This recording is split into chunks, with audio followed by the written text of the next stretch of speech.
I was staying on an island in the middle of Lake Baikal in Siberia, which is the world's largest freshwater lake. Really, really beautiful place. Met some Russians there. I had an Austrian travel buddy for a while for a few of the cities because he had a similar schedule to me. And he was there with me, and it was the two of us drinking with this Russian couple. Very short, small couple, both of them. Right. They took us to the bottle shop and got some vodka, and the girl bought like 7 bottles of vodka. 7. Hello, I'm Alan Hill. In this podcast series of the Nostalgic Vagabond, we're talking travel, all kinds of travel, with all kinds of interesting people from all around the world. In conversation, we'll share personal anecdotes, tales of adventure, and maybe misadventure too. Listen in for some unique cultural perspectives, tips from seasoned veterans, and an array of diverse experiences that have contributed to many life-changing journeys. Travel really is a privilege. We know that now. And if we can't do it right this very moment, let's talk about it then. Hey, where are you right now? On this episode of the Nostalgic Vagabond podcast, I talk with my old travel pal, Jay Canning. Jay was on the very first episode of the podcast, way back in August 2020. That time we spoke about how Jay started travelling in California, with me, in 2009, and how he progressed, becoming more and more adventurous, with subsequent trips in the Balkans, Morocco, and then tackling the Trans-Siberian Railway, a journey that had fascinated him for years. If you want to listen to that podcast, just go to the bottom of the archives. It's episode 1. This time, we're diving deeper into that Trans-Siberian journey and how Jay managed to successfully travel from London to China by train. In conversation, we discuss Jay's necessary preparations, including learning a bit of Russian, which is covered in more details in the episode before. Jay also shares what were his greatest challenges, and how he could have completely screwed his whole journey in Cologne, literally days into the 3-month-long trip. It seems getting drunk with Russians is mandatory, but you still have to have your wits about you when there are some interesting border crossings to navigate. Jay's adventure had its ups and downs, and Jay explains how completing this journey has impacted his life, and he recommends every young person to go on adventures, to test yourself and shape yourself, while you're still young. Anyways, let's get to the conversation. Jay Canning, thanks for coming back on. How you doing? I'm doing well. How about you? Yeah, I'm pretty good. Surviving lockdown.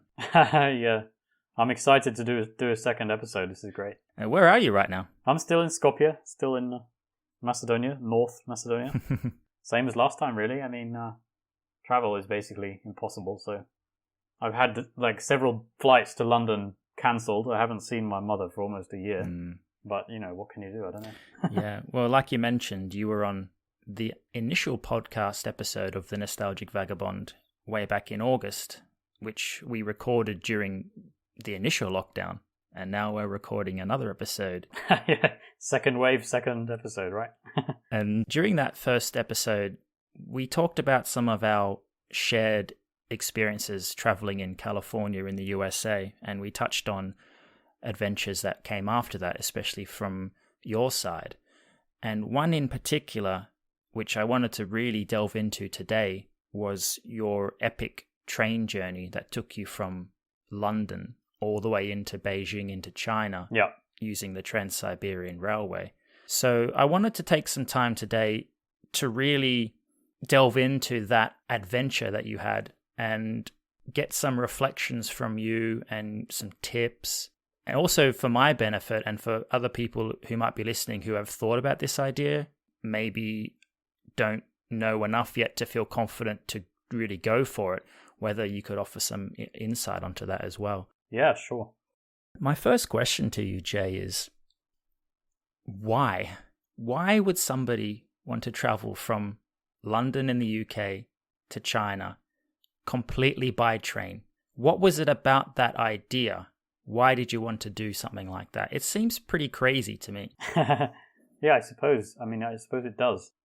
I mean, as we mentioned in the first episode, for me everything started in California. That was the thing that gave me the travel bug. Every subsequent trip I made, I became more and more adventurous, and I was just I was looking for new ways to create my own adventures, and so I visited the Balkans first, and then visited Morocco. So I was kind of gradually getting wilder with my travel aspirations. And I'd always been aware of the Trans-Siberian Railway as you know, it has the title of the longest railway journey in the world. And so I thought, well, that would be a nice goal. And I kind of played around with the idea, did some research on it. It just seemed very, very challenging. Like, there were so many things that you have to take into account, especially because as a Westerner, you need a visa for all of these countries. So there's that as well. And also there was kind of the stigma of Russia, and how, you know, at that time I wasn't aware, but basically we've all been brainwashed to either hate Russia or to think of Russia as some kind of enemy, or if we go to Russia we'll be kidnapped or or put in jail or whatever, you know. Like, it had this kind of ominous kind of feeling about it, and that kind of attracted me. You know, the potential for an adventure from that, because of that kind of aspect, was also exciting for me. And also the idea of just traveling so far over land that cultures and people change as you go. And the idea of going from Europe to Asia over land is kind of like a Marco Polo kind of thing. It's fascinating to me. To me, what you're saying, it seems like you were always pushing that envelope with your spirit of adventure. Yeah. You had your initial adventures with me in the USA, and then you did your European adventures post-California. Yeah. But like an adrenaline junkie, it seemed like you wanted to go further and harder and see how far you could push yourself in terms of overcoming the challenges and obstacles that you just explained were something that you wanted to test yourself on. Absolutely. There was definitely a big aspect of personal challenge. And, you know, as I'd reached the age that I was, I became acquainted with the idea that growth happens when you push your comfort zone. And there was a big aspect of that. And I used travel a lot to do that, to kind of expand my personality and courage by pushing the comfort zone as far as I could. I mean, within reason. I mean, I wasn't like jumping off cliffs and stuff, but, like, you know, my own way of pushing it. You were saying that you obviously made some preparations before your adventure began, making sure you had all the necessary visas in order and stuff like that. What other kind of practical preparations did you make sure you had squared away before embarking at St. Pancras for day one? Well, visas were a very big part of it, especially because you have to juggle the validity periods, and there are certain windows where you're allowed to apply before you travel. You can't apply too early, you can't apply too late. And then, because I had to do 4 countries, so I had to get visas for Belarus, for Russia, for Mongolia, and for China. And I had to kind of synchronize those so that I had 4 valid visas in my passport, taking into account all the application dates and the waiting dates, etc. And also each country needed the visa start date to be the date that I was entering that country. So I had to schedule and plan the trip very carefully so that I would be entering each country on the exact day that the visa started. And so that was it was a juggling and synchronizing thing, which it would have been impossible for me to do that myself. I had a travel agency, help me with. They handled my train ticket bookings and my visa applications all as one service. And they're based in London, so they had an office. I went to the office several times and did some things with them online. Paid them a fair amount of money, but it was definitely worth paying that money, because if you want to do that yourself, and just if you want to apply for a Russian visa yourself, good luck. You need a company to help you do that. Yeah. And if you're applying to 4 former communist countries for visas, you really do need an agency, especially when those dates need to sync up, as well as booking your Russian train tickets, which I think it's easier now online, but back in those days, this is 7 years ago, that was also tricky. So Yeah. Agency, definitely, for this kind of thing. So I imagine when you hit the eastern part of your adventure, there was not really any room for being spontaneous. You had to hit your mark. Otherwise, I mean, could you have been disallowed entry, I suppose? Yeah, so I don't remember exactly, because it was 7 years ago, I don't remember the details about the exact rules. But basically, there was room for spontaneity within the borders of the country once you're in it. But in terms of crossing borders, that was very strict because it was train ticket booked for a specific day, border entry on a specific day. For example, if it's an overnight train, you need to take into account the fact that you'll be entering the next country on the following day, that kind of stuff. You have to get that very precise and correct.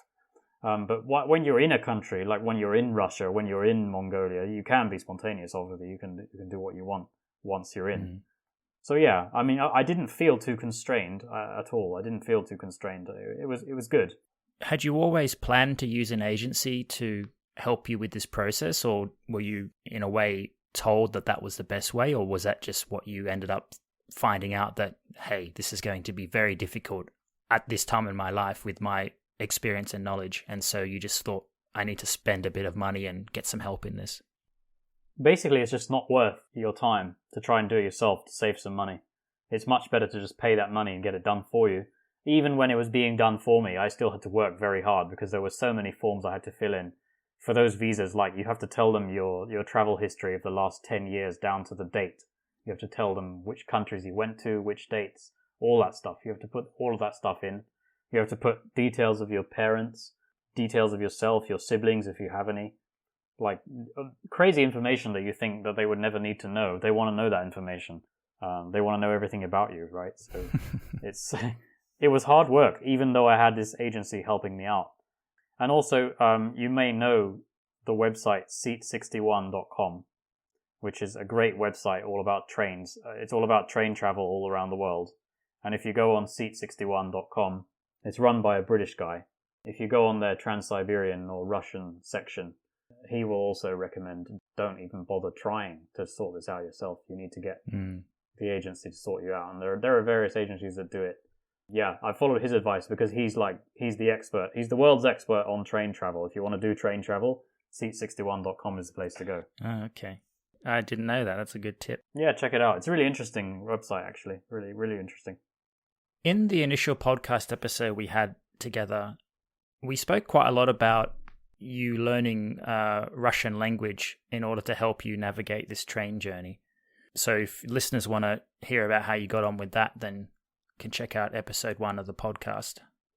Along with you trying to bone up on some Russian skills to obviously help you communicate with people, and having all this visa stuff and train entry, train travel stuff taken care of by the agency, what other preparations had you made, perhaps internally, prior to embarking at St. Pancras Station to begin?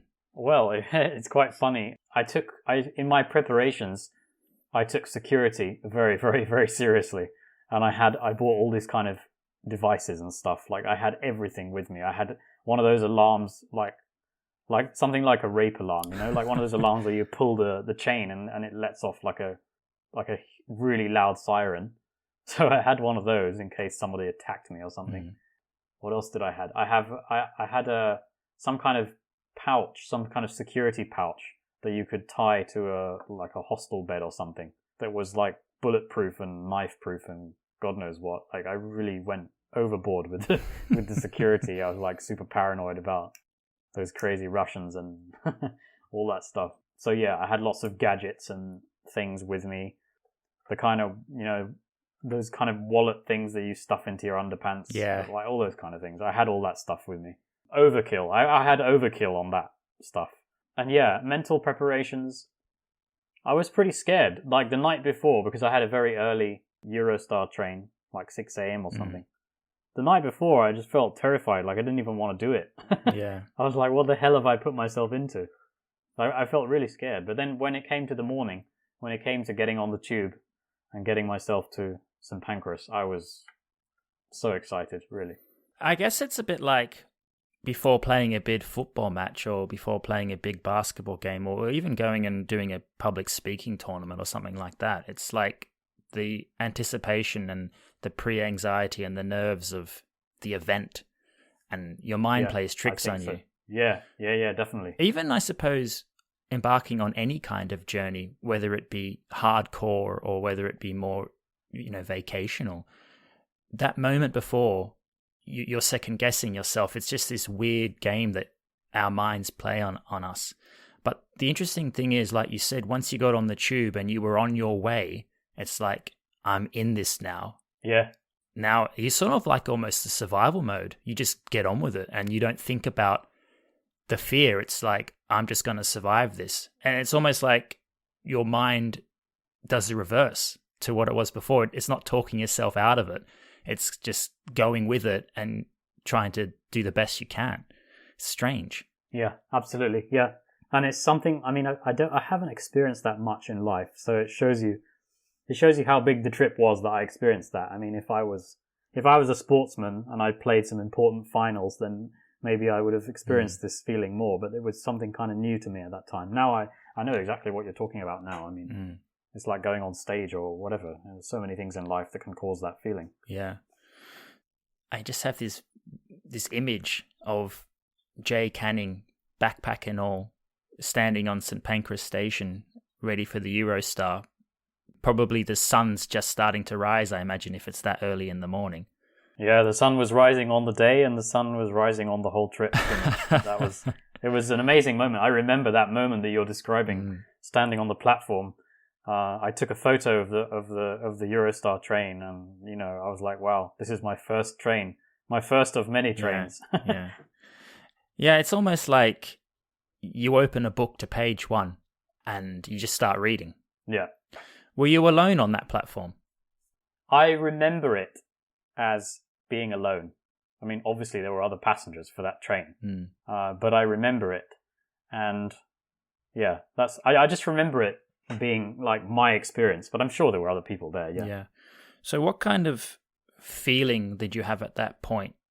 Obviously, I imagine it wasn't a terrified feeling like you'd had the night before. But can you articulate what kinds of emotions, as you stood on that platform ready to step on your first train, what emotions were going through you?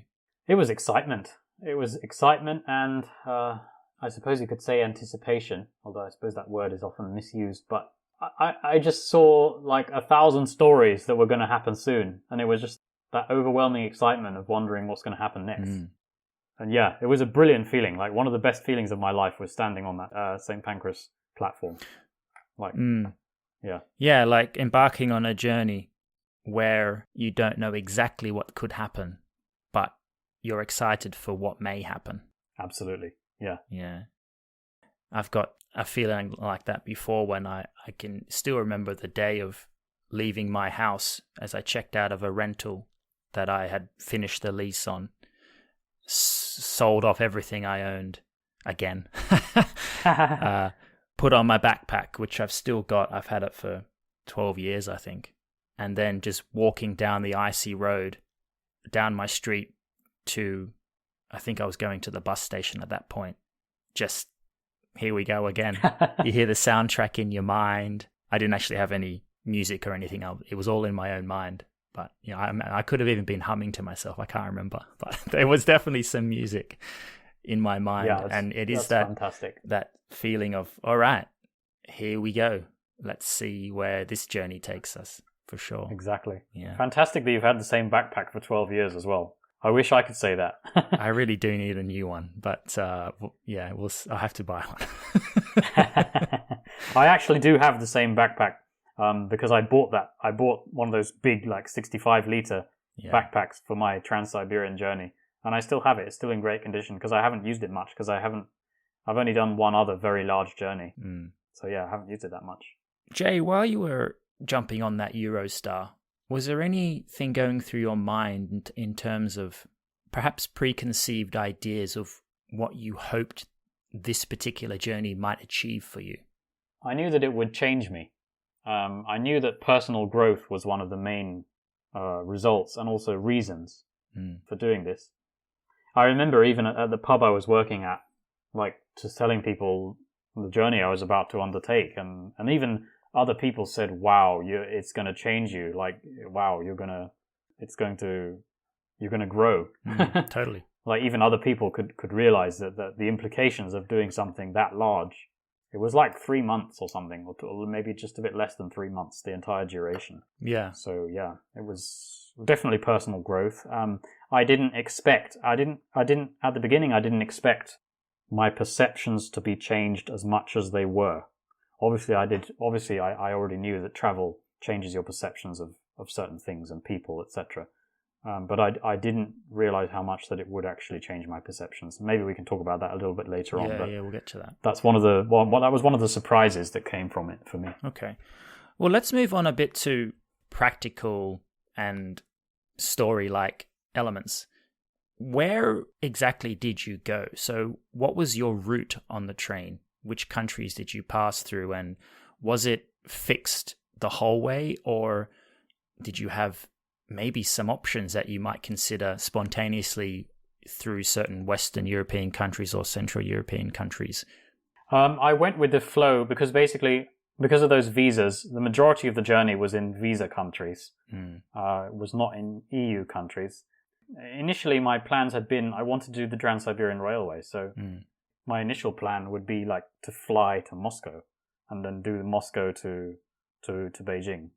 But then I thought, well, why not just make this whole thing a train journey? Like, trains in Europe are very easy to handle. I mean, why not just make this whole thing overland? That would be even more spectacular than flying to Moscow.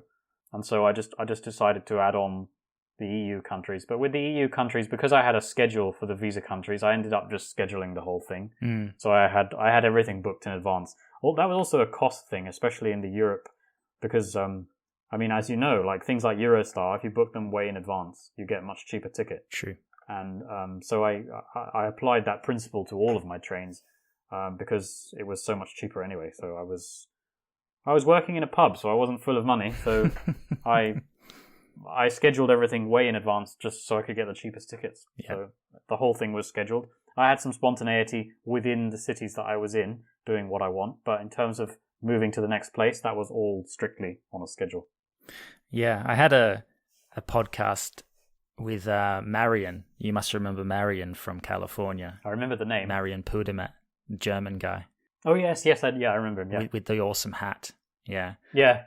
He travels a lot like that as well. I guess because he's German, he's very organized. Yeah. He sets out his journeys like you've done with your massive railway adventure, so that the stress of that is taken away, and he has his spontaneity when he's in particular towns and cities, and then when it's time to go again, well, that's his program. It's time to go again.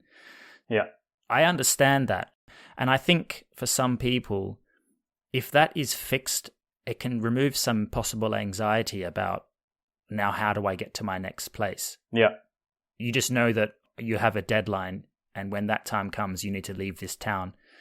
It doesn't work for everyone, though. I know some people, they like the spontaneity, but I think for some other people, and depending on the context and the situation, having everything fixed. I think it also depends where you are. So, for example, like if you're in Europe, if you're in the Schengen zone, then you can cross borders without any issues.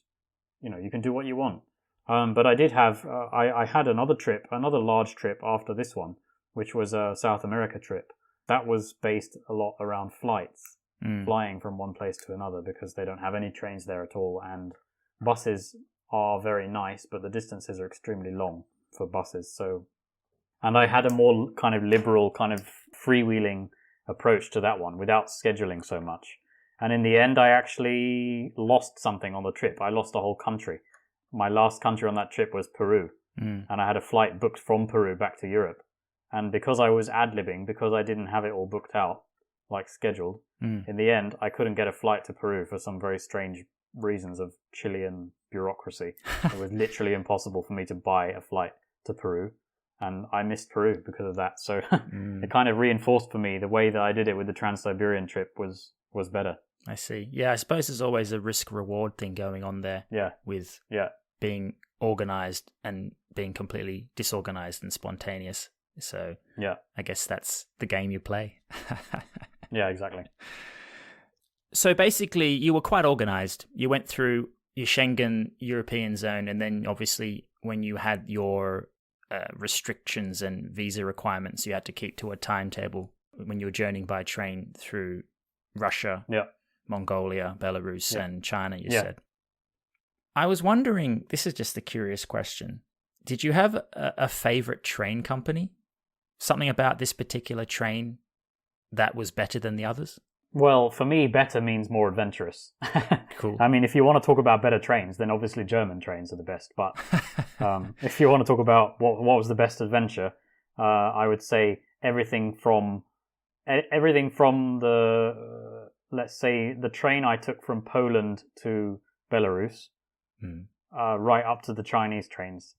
And Chinese trains were also a great experience because they have from Beijing to Xi'an, I took like one of those bullet train things, which I couldn't afford in Japan, but in China, much cheaper and same speed, and that was brilliant. That was an experience. Shanghai Airport shuttle I also took, which is a magnetic levitation thing, which goes at like 500 kilometers per hour. That's insane. That's crazy. But really, the biggest adventure for me was the Soviet trains. Yeah. Like from Poland to Belarus, that was a really interesting experience, especially when it came to the border. It was interesting because I had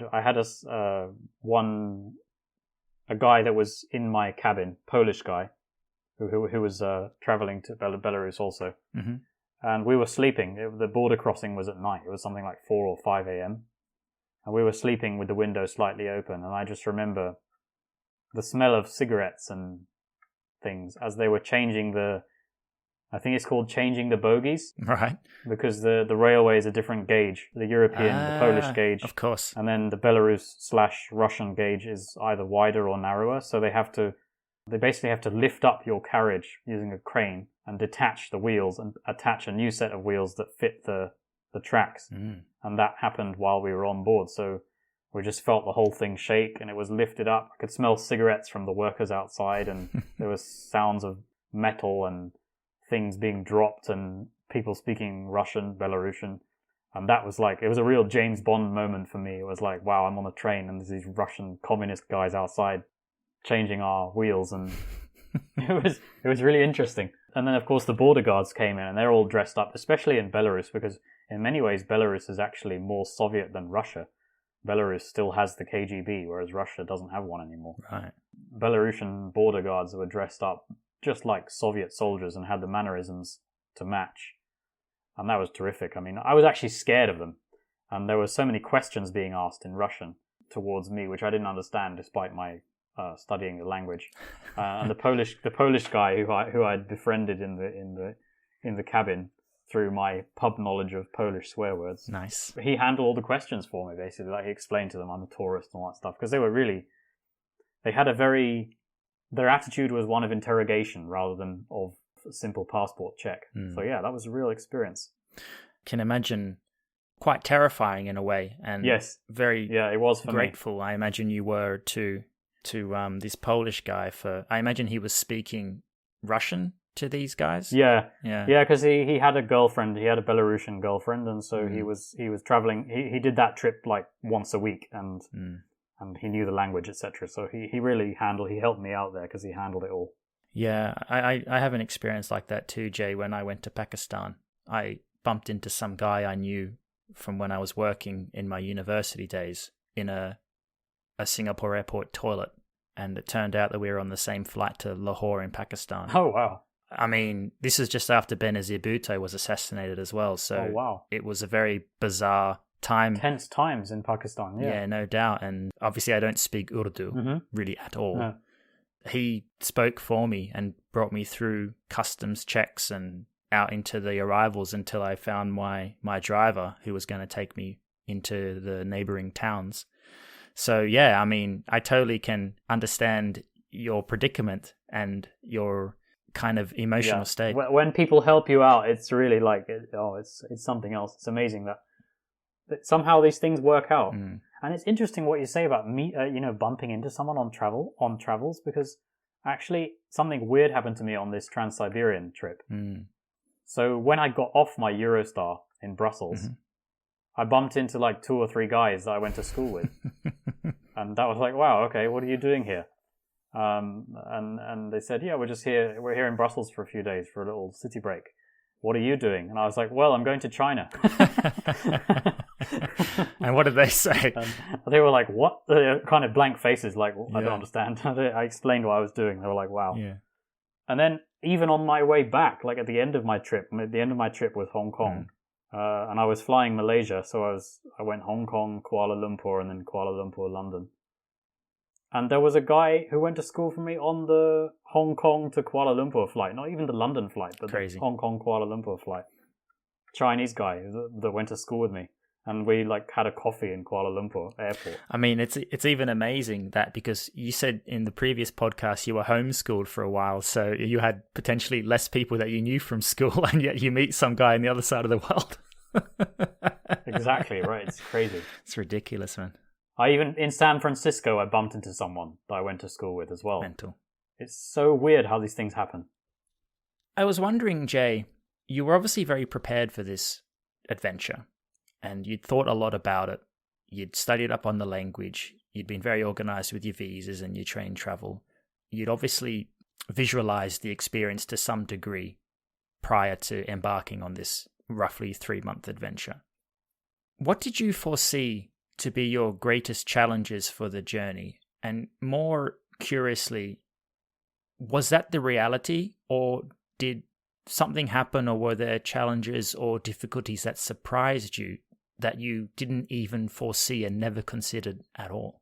I expected the greatest challenge to be, in a way, as it was. Everything after crossing the border into Belarus, that's why I considered the challenge. So, like, the European part, obviously, that was just like a breeze for me. So the unknown. Yes, the unknown was the biggest challenge, and I think that's the case for everyone. I expected some kind of James Bond-inspired kind of KGB, like, chasing me for not having the right document and then ending up in jail and, you know, all these kind of crazy thoughts that I had, which were basically prejudiced thoughts against Russians, which is brainwashed into us by the media.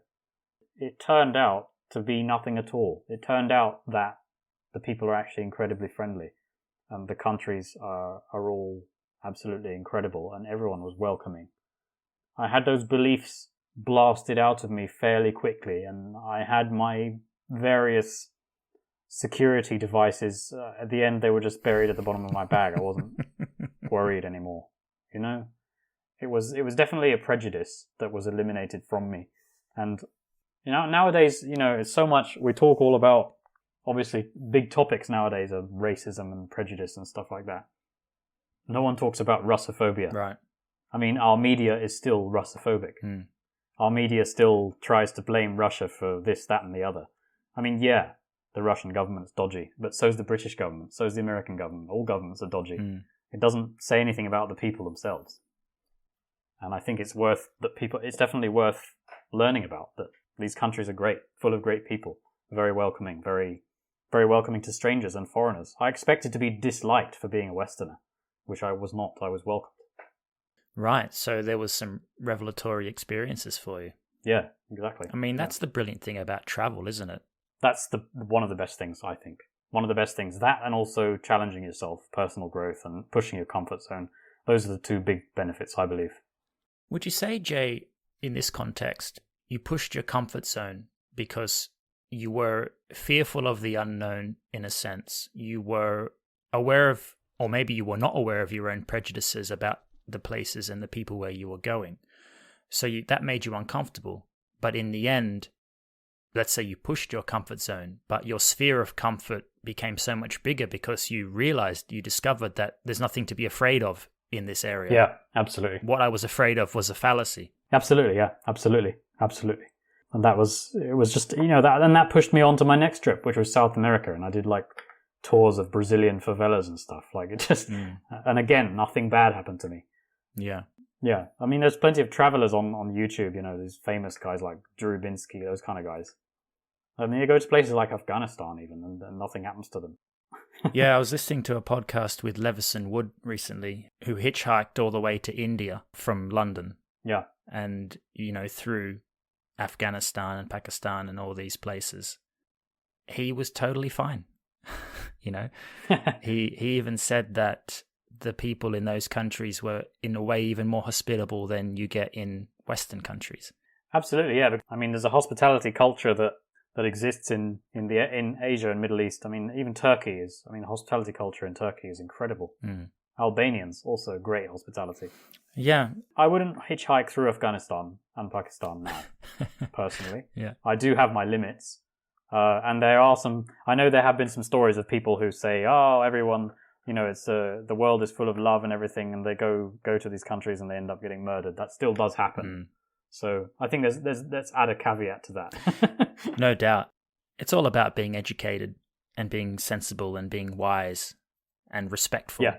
And yeah, it's about risk management, really. Yeah, I mean, there's that expression that you got to trust your gut, and that doesn't mean be stupid. I mean, being brave and being adventurous is different from being ignorant and stupid, I'd have to say. Absolutely, definitely. Yeah. Do you have any cool stories or maybe funny things that happened to you that you could share on this massive train journey from London to China? Yeah. There's a few alcohol stories, actually. Okay. You mean Russian alcohol? Yes, but not only. Also German. Oh, okay. I almost lost my entire trip. Well, not lost my entire trip, but I almost screwed up my trip in Cologne on my second stop. Right. In Germany. In Cologne, they have this Kölsch beer, which is very, very nice. They put it in tiny little glasses. It's very small, the serving. But the culture is in Cologne that they refill your glass. Unless you put your coaster on top of your glass to block it, they will just keep refilling your glass. And I went to this German Kölsch bar, which on the reviews it said they don't like foreigners. Don't go there. They don't like foreigners and stuff like that. And I was like, okay, well, I'll just go there anyway because they have the best beer in Cologne, so I'll go there. Mm-hmm. I went there and I pretended to be German because everyone was saying on reviews they hate foreigners, and I look I could pass for a German. You could pass for a easily. German, yeah. So I looked, and my German is extremely limited. I know like 5 words. Right. So I went there like all cool and just came to the bar. The barman said Kölsch. I said ja bitte. So he poured me this Kölsch, and I was just standing there drinking my Kölsch, enjoying it. It was great beer. It was worth going. And obviously, empty glass means refill. So the guy refilled it. That happened like I don't even know how many times. And then gradually, as the evening went on, more Germans came into the bar. Everyone was German except for me. Mm. And I was drinking, they were drinking, and then slowly they started talking to me. And by that point, I was drunk, and I was speaking German, apparently. Like, literally, I know 5 words of German, so God knows what I was saying. I was just saying absolute rubbish. Making up words. Anyway, in the end, everyone figured out that I was English. But by that point, everyone was drunk, so they decided they liked me anyway. And somehow I managed to explain to them that the whole trip that I was doing, and I had my passport with me, I got my passport out. And I was showing them all the visas in my passport. Mm. And they were in stitches. They were like laughing so much about this crazy trip that this English guy was doing. And yeah, they were just going through my visas and laughing, and yeah, they started giving me schnapps as well, and that was the point when I completely lost it. And I woke up in my hostel bed with, luckily I had everything. I had my phone, I had my passport with the valuable visas inside, and I had my wallet. For some reason, I don't know why, but my money was all in my wallet, so I hadn't spent any money that night somehow. Generous Germans. I think they were generous, but sadly, I because of the schnapps, I just don't remember what the hell happened. One day, when I go back to Cologne, I'll return to that bar and see if anyone can tell me what happened. Maybe you walked out on the bill, which is why. I hope not. Which is why they don't like foreigners anymore. I really hope not. But it wouldn't be like me at all. So I really hope that wasn't what happened. I hope that someone was generous. And I almost missed my train to Berlin. Luckily, I picked a hostel. It was literally on top of the train station, so I just had to get downstairs. I woke up in my hostel bed 15 minutes before the departure of the train, with all my things scattered around me. I don't know how I managed, but I managed to pack everything. I managed to not forget anything. I managed to run downstairs, severely hungover. Oh yeah. I managed to somehow get myself into the train station through some random side entrance. And there were like 30 seconds left, and it just so happened that I had entered the train station through the side entrance onto the exact platform where my train was. so I didn't have to go to the main departure board. And somehow I made it onto that train to Berlin. I don't know how. It was a superhuman effort. Well done, man. That's stress to the max. Yeah, it was. It was crazy. And it was at the beginning. It was in the EU stage of the trip. It was like, come on, you can't screw up the trip at this part. That'd be embarrassing more than anything, wouldn't it? Yeah, I almost did. And then Russia, there was vodka in Siberia. I was staying on an island in the middle of Lake Baikal in Siberia, which is the world's largest freshwater lake. Really, really beautiful place. Met some Russians there. I had an Austrian travel buddy for a while for a few of the cities because he had a similar schedule to me. And he was there with me, and it was the two of us drinking with this Russian couple. Very short, small couple, both of them. Right. They took us to the bottle shop and got some vodka, and the girl bought like 7 bottles of vodka. 7. And we're talking full size, like 70 centiliter bottles of vodka. Mm-hmm. And I said, "What is all this vodka for? Is this for the next month?" And she said, "No, this is for tonight." I said, "There's 4 of us, and you've got 7 bottles." "Yeah, this is for tonight."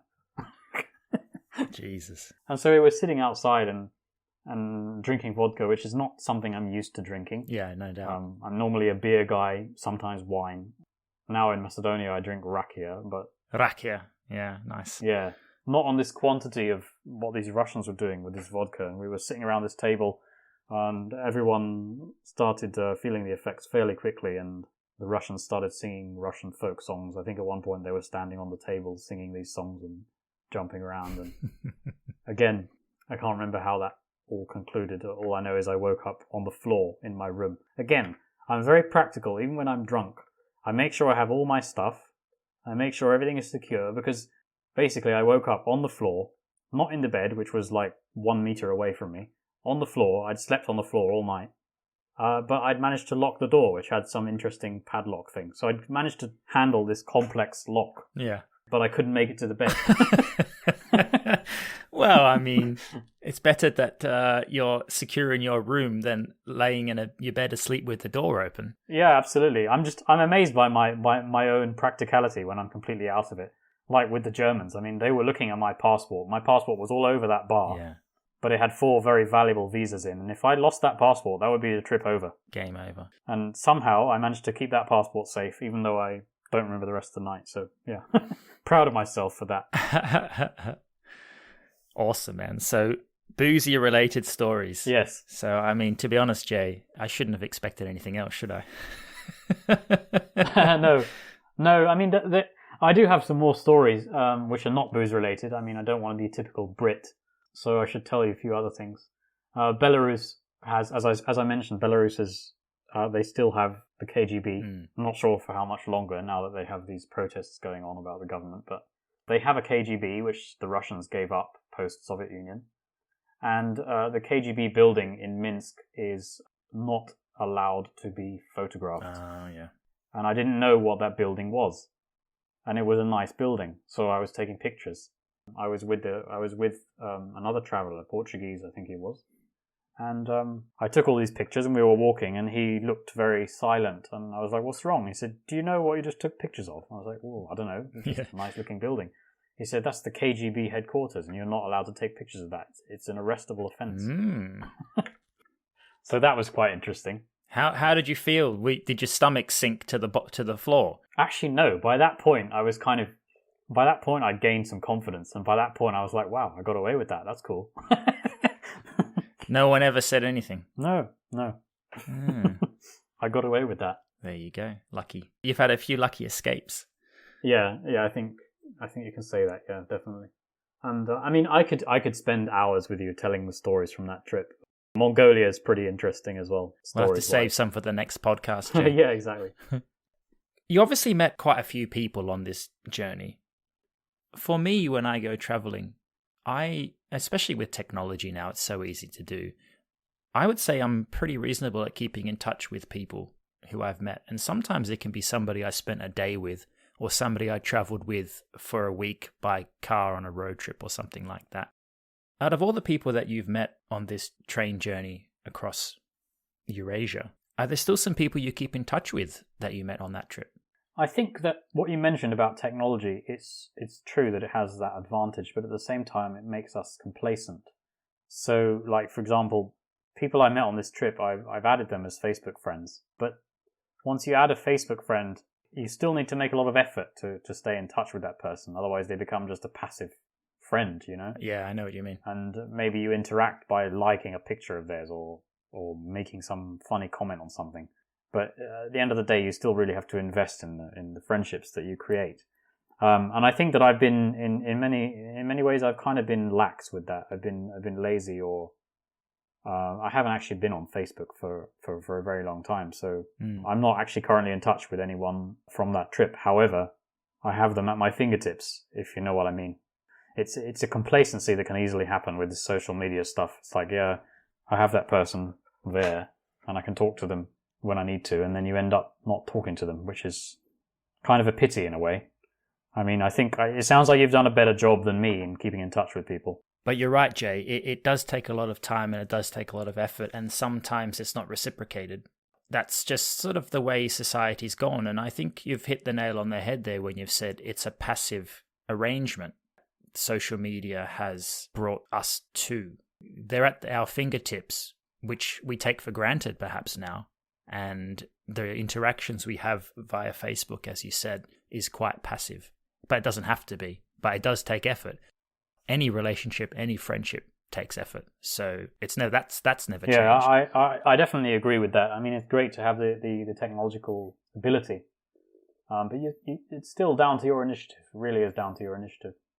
So I want to take you now, Jay, from placing yourself on the platform at St. Pancras awaiting the Eurostar to when you arrived at your point B, finally, in China, coming in, pulling into the station, doors open of the train, and stepping onto the platform at, I guess, what you could say was the final destination. How did you feel at that point after a few months of traveling and adventure and stress and joy and all everything in between? You'd successfully navigated by train from London all the way to China. What was it like in your heart and in your soul at that point? I was still full of excitement. It's interesting. I mean, firstly, the question is, where was the final destination? Because in a way, the Trans-Siberian kind of London to China thing, then you could say that the final destination was Beijing. But it's interesting that you asked that question, because it makes me think about it. And also, it makes me realize that I actually don't remember the arrival in Beijing as well as I remember being on the platform in St. Pancras with all the excitement, all that feeling. And I think the reason I don't remember that exact moment, although if I go back on the pictures, I'm sure the pictures will cue my memory again. The reason I think is because my trip wasn't over. It was like, when I arrived in Beijing, it was like a new leg of the trip. It was my Chinese leg, because after I reached Beijing, I then traveled in China. And that's why I think I don't remember Beijing so well.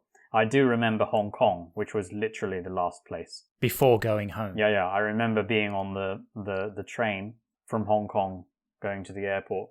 And I remember waiting in the airport, and I remember thinking, I don't want this to end. I want to carry on.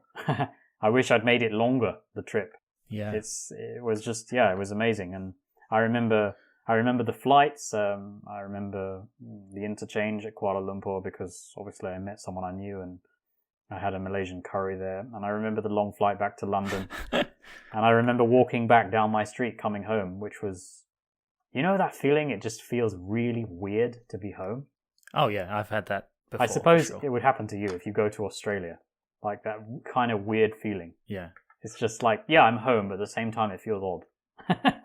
When you've been traveling for so long. It's funny because I think what you're describing is your physical being is not in the same space as your brain, what you're thinking. Yeah, I think that's right. That makes sense. And I think that also relates to you not remembering, let's say, the final destination being Beijing or being even in China, because in your mind, the journey wasn't over. Physically, if you want to look at it, okay, the mission is complete, let's say. I made it successfully from London to China. But in your mind, the journey wasn't over yet. Absolutely. That's absolutely it. So there's something in that, I think. Yeah, I think so as well.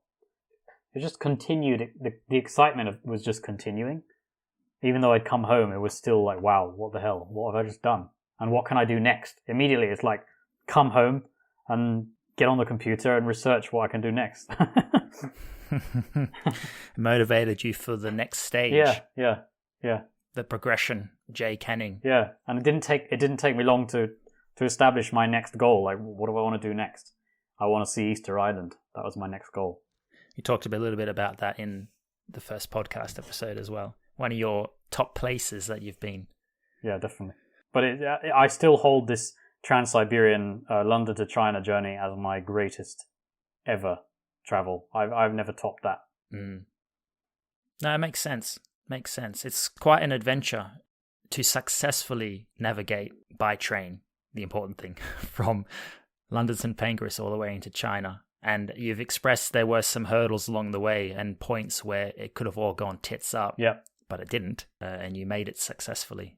I think a lot of, at least from my understanding, Jay, a lot of that success was due to your preparation, was due to your intelligence and your planning and just your thought processes. And perhaps in a way, when you got into situations where it could have gone awry, the fact that you can still operate quite well as a drunk individual. That helps, yeah. That does help. Saved you. Well, that saved me twice. Especially the first time. I mean, I could have lost the whole trip. And also a little bit of, I don't know what you could say, serendipity or random occurrence or bumping into the right people at the right time with your experience crossing the border with your Polish colleague you met on the train, or even just walking into a massive, I imagine the station in Cologne is quite large, and you've gone straight onto the platform where you needed to be, and there could have been another 15 platforms or something, I don't know. Yeah, by luck. Yeah, by luck, exactly. So it's almost like this was meant to happen. Yeah, definitely, yeah.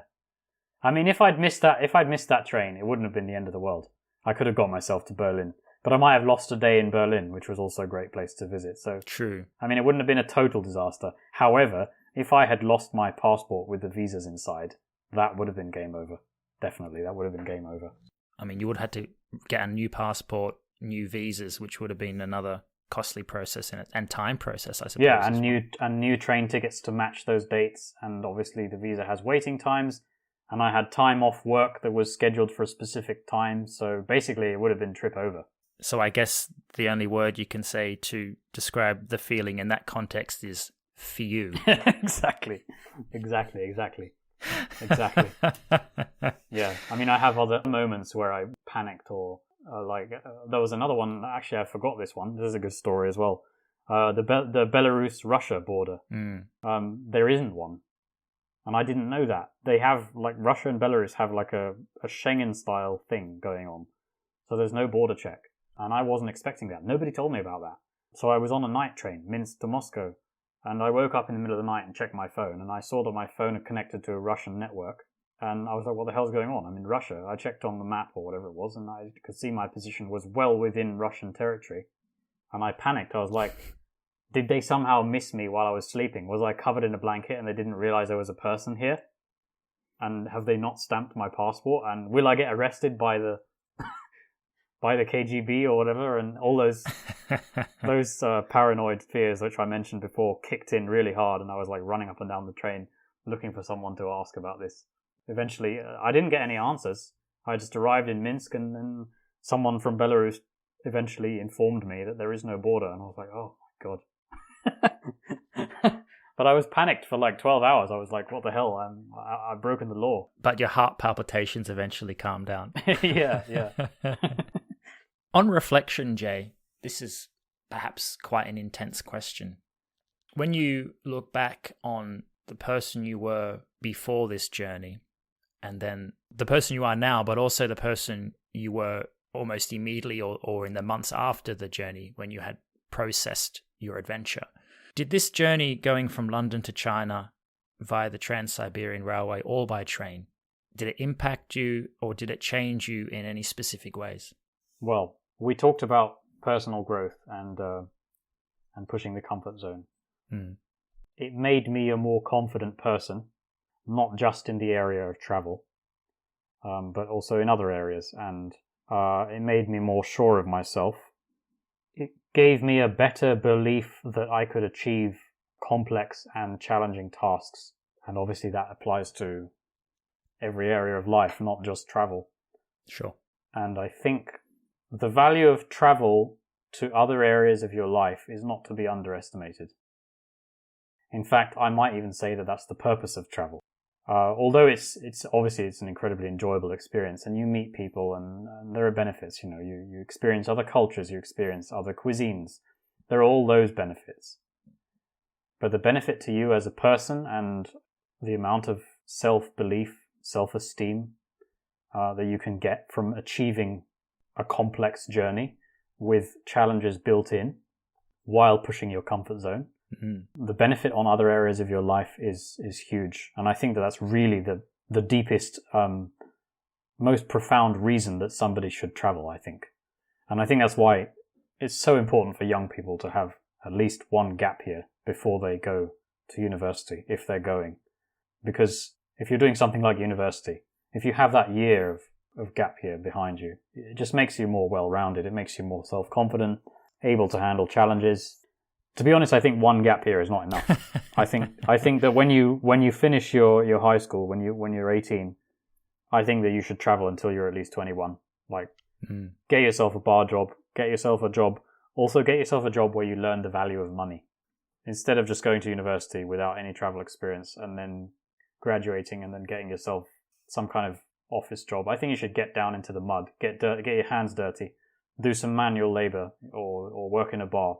You know, those kind of jobs, they build your soul, they teach you the value of money, and combine that with traveling until you're at least 21 before you even consider any other studying or any other career path, in my opinion. Yeah, there's a lot that I agree with there, Jay, for sure. Yeah. And I didn't do that, so that's my kind of, it's not a regret because I found my own way of getting it done. But if I were to reprogram my life from 18, because I went to university when I was 18, immediately from school, I would change all that. I would say, right, from 18 to 21, I would say even from 18 to 24.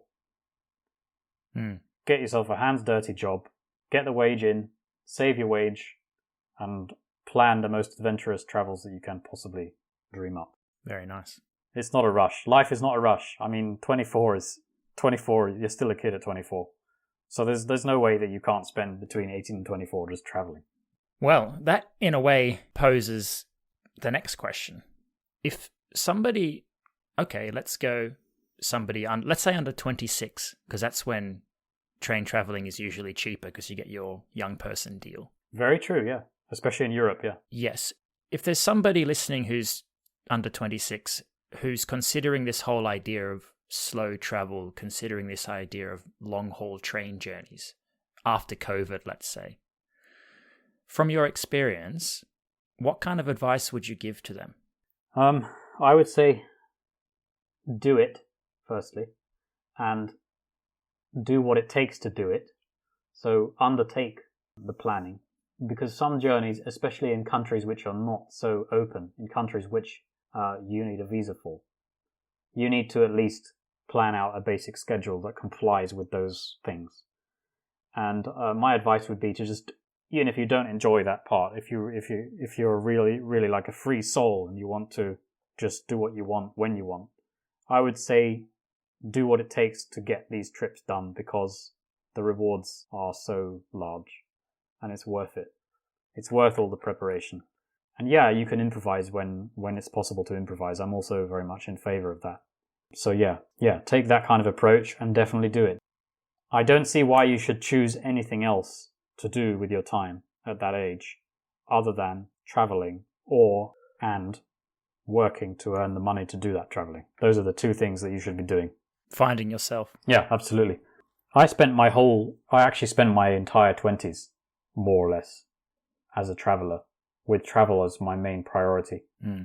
Now I'm in my 30s, it's not always my main priority, but it's still there. I still have goals, I still have things that I want to achieve in the travel sphere.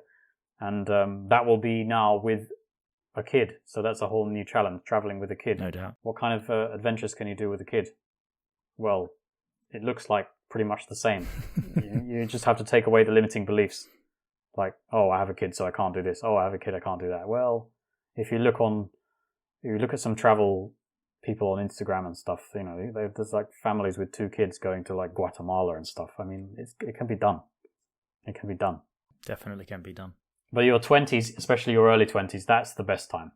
Because you're just a free soul. You can just do whatever you want. There are no real big obligations, and that's what that period of your life is for. You shouldn't waste that period of your life studying and career building. You have a whole life to build a career.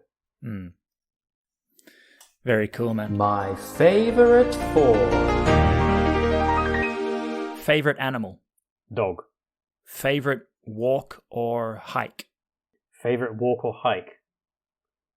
You mean like a place or? Yeah, something that you've done or that's something that you want to do. As a traveller, it might sound weird, but I'm going to go with something close to home, which is Hampstead Heath in London. Brilliant. Favorite beach? Favorite beach? Ooh. I'm going to go with Easter Island. There's a great beach on it. I don't remember the name of it, but it's got 4 of those nice statues looking over the beach. It's amazing. I can't remember the name of it though. And finally, favorite travel app? Favorite travel app? Oh, wow. You're assuming that I'm young and knowledgeable about this stuff. Okay, favorite travel app. Let's think. Oh, I'm going to go with Flight Radar 24. I am aware of that one. I use that. Because it's not so applicable to travel, although it's useful. You can track your flights and other people's flights and stuff. But as well as being a traveller, I'm a bit of an aviation geek, and I just like planes and different types of planes and different airlines, and Flight Radar 24 is great for that. Yeah. That's it, man.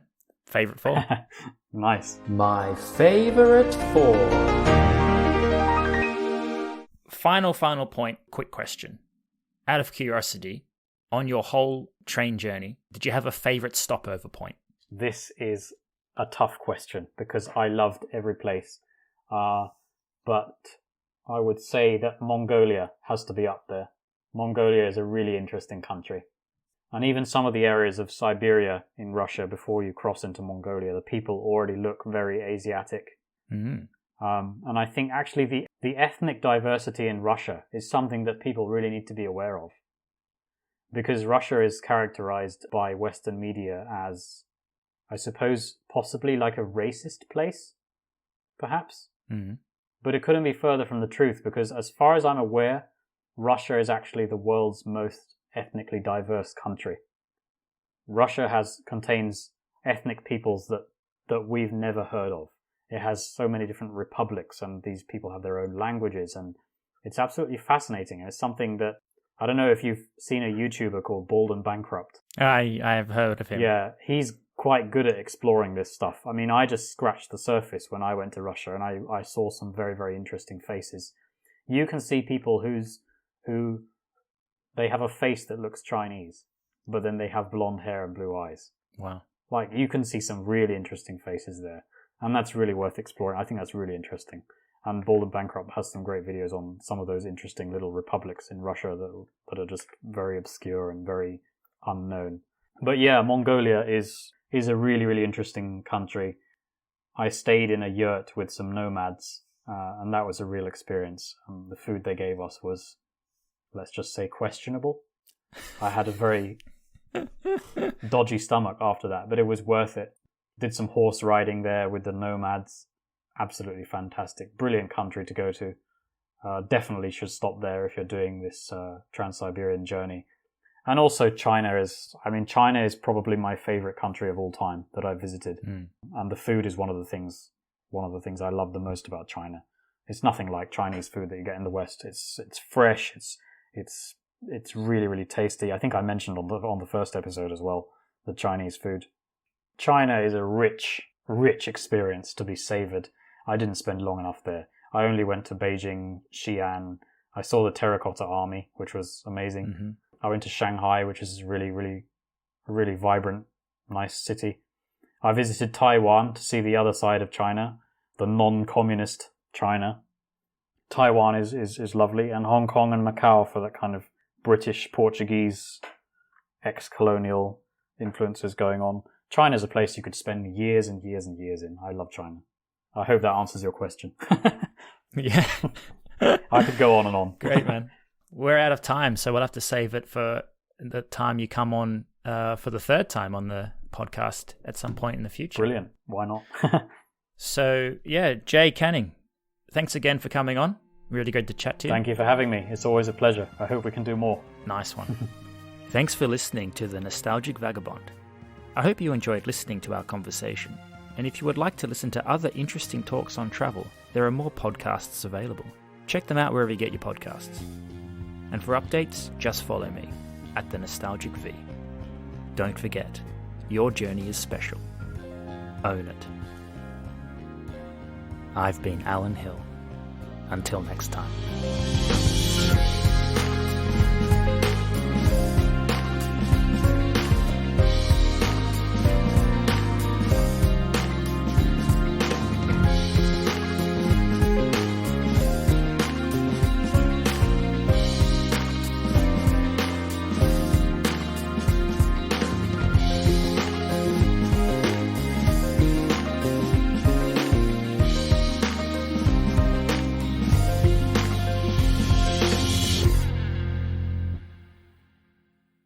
Hey guys, if you enjoy listening to The Nostalgic Vagabond, why not support the podcast?